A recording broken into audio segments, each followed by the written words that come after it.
Hey guys, it's Tell with Oshawa Bushcraft, and today I wanted to bring you a video on the Canadian Forces 82 pattern rucksack. Sorry about all the video reviews, or the gear reviews lately, guys.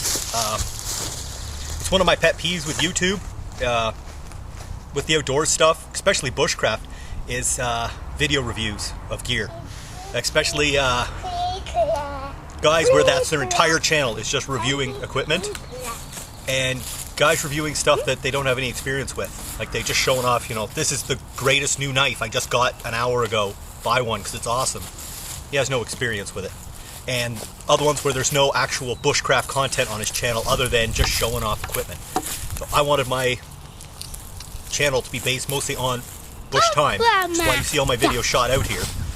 And I didn't want the gear to be priority. I wanted it to be secondary. But I got a project coming up, and I'm going to need to refer back to this content to do that project video. So I got to get this out there, so we're going to make the most of it anyway. My experience with these packs is I served with the Canadian military for 3 years, and I carried a pack just like this during that time. It's not this exact one. I had to give that one back, and I went and picked this one up. These were started service in 1982, and the reserve regiment here in Oshawa was still using them up until a year or two ago. They just got rid of them, got some new gear. So they were in use for like 30 years. In the Army, they had some mixed feelings about them. Some guys liked them, some guys didn't. In my experience, it was usually the old-timers that knew the rucksack that came before this. It was a more traditional pattern that weren't really fond of this, but I liked it. That's why I went out and got myself another one. So let's have a look at this thing.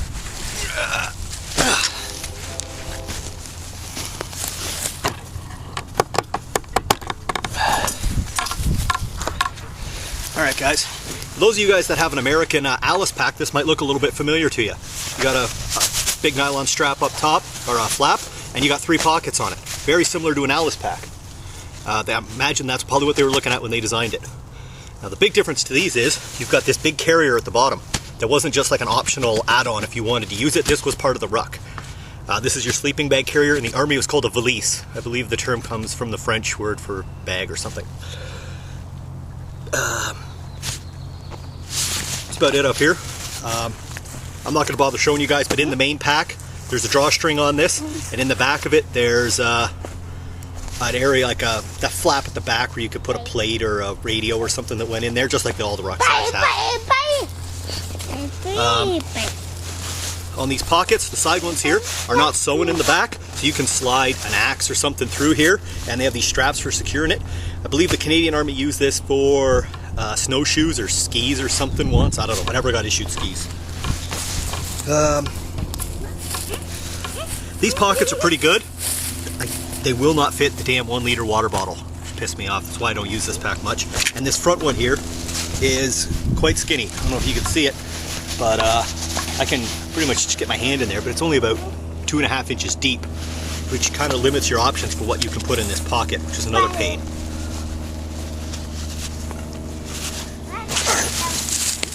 Around back here, throw it out of the way.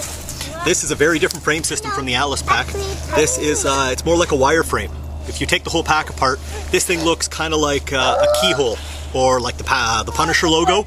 This part's kind of shaped like a stop sign, and then there's a little bottom section to it down here.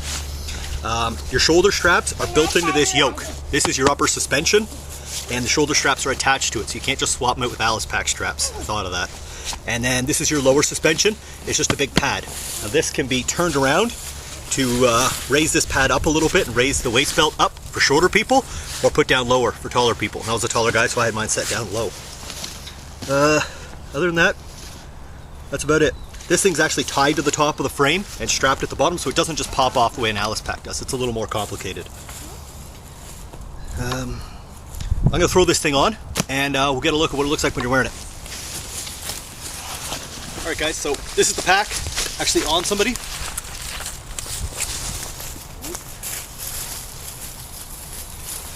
Now, what do we got going on here? The pack does have a waist belt to it. It's not padded like the Alice pack one, like a kidney belt. It's just a 2-inch nylon belt with a Fastex buckle. We got padded adjustable shoulder straps just like any rucksack has. No chest strap on this one. And it has, where the heck are they again? A tearaway feature. You pull on these tabs and this strap comes undone if you needed to get it off fast in combat for some reason. There's one on both sides. As you can see, I'm a taller guy. I'm 6'1", and this hip strap is down here below my belt on my hips where it's supposed to be. I had my heart set on getting an Alice pack after Dave did a video on them. I went down to the surplus store, tried one on. The waist belt was around my belly. It wasn't even on my belt. It was nowhere near my hips.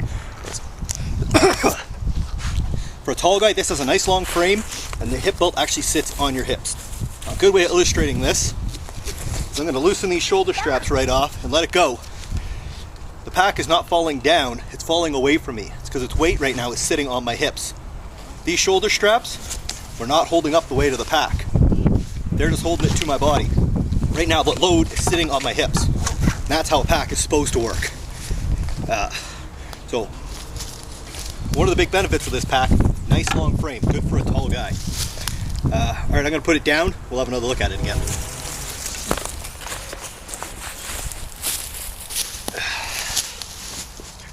Alright guys, now I referred to this as an 82 pattern pack. The official name in the Canadian Army would have been the 1982 pattern rucksack. And that's the only official name I knew it as. Now, there's no tags left on them because they're all older than I am. But IDing them can be funny because I've seen Kijiji ads in surplus stores selling them as a Canadian Forces Alice pack, an 82 pattern Alice pack, a couple other names. And I've seen them sold with this upper pack mounted to an Alice frame. I've seen it mounted to the old 64 pattern jump frame. I've seen a picture with just this pack with a set of shoulder straps sewn on it like a medium Alice pack, and sold as a medium 82 pattern pack or a medium Canadian Alice pack. It was, as far as I know, it was never issued that way. This is the only configuration it came in with this big frame on it. So yeah, online you might see this called something else, but that is the official name, Canadian Forces 1982 pattern rucksack. Alright guys, like I was saying, one of the big benefits to this pack is that it's got a nice long frame. It's good for a tall guy, and I really think the whole lumbar support and the load bearing system in it actually works properly. I've carried this bag for days, and there was a reason I went and sought one out and got another one. What I sought this out for was when I'm like actually hiking for the purpose of working out. I wanted a pack where the lumbar support and everything was keeping me in good posture and wasn't putting any stress on my back. And that's why I went and looked for one of these bags, because I knew I could wear this thing for days if I had to. The other huge benefit of this bag is this valise. I don't have the time to actually pull it all apart today, but this bag is huge. And it is a coated nylon bag, fairly waterproof on its own. We used to use these. Give you an example of what you can use this for. The standard load, if you were on an exercise or on a course where you had to carry all the gear you're supposed to carry, you would take this bag. They gave you a bin liner to put in it for extra waterproofing. Then you put your Gore-Tex bivy bag in it, which is like a 8-foot long waterproof bag for sleeping in. Then you would load all your gear in reverse order as to as you would pull it out when you're ready to go to bed, and then stuff you rarely needed went in the bottom of the bag. So the first thing you would put in here after the bivy bag, you'd put everything in the bivy bag to keep it dry. You'd probably put your change of clothes. You put maybe one pair of socks up here, but the rest of your extra socks went down there. And maybe a whole spare pair of boots would fit in here. Full like 10-inch or 8-inch tall pair of black combat boots went in when you had to carry them. Next would go your sleeping bag liner, then your outer sleeping bag, which was a full-size Arctic down bag, then your inner sleeping bag, which is another full-size Arctic down bag, then your sleeping bag liner, it's like a flannel liner, the cold weather hood. If you carried a deflatable pillow, you'd hide it in there somewhere, and then at the end you'd have your air mattress. The old style one was like a pool air mattress made out of inner tube rubber. It was heavy, it was huge, but it was comfortable, and it lasted. And it came with like a tire repair kit for patching it. If anybody has one for sale, PM me, I'm looking for one. And then on the end, if you still had room, went your ablution kit. It was your stuff for shaving and cleaning yourself up. If you didn't have room, it went up here. You would cram all that in here. There wasn't much compression to this bag built into it. You had to do that by hand. And you were trained to do that on your basic. Right? You'd rip all your gear out 5 times a day for inspection and then cram it all back in here. And you got good at it. The only compression this bag has is there's a bit of a drawstring section down here that pulls it in a little. The rest of it is done with your sleeping bag straps. These ones are pretty good, and again, this was a skill. If you tried just pulling on these straps, you could break them, but there was a method of putting your knee or your boot into it and pressing it down and wrenching these straps tight. You could compress this sucker down pretty small. You carry a whole campsite in this thing if you had to. Using it now, I've put a tent and 2 sleeping bags and an air mattress, and I've crammed all sorts of stuff in there.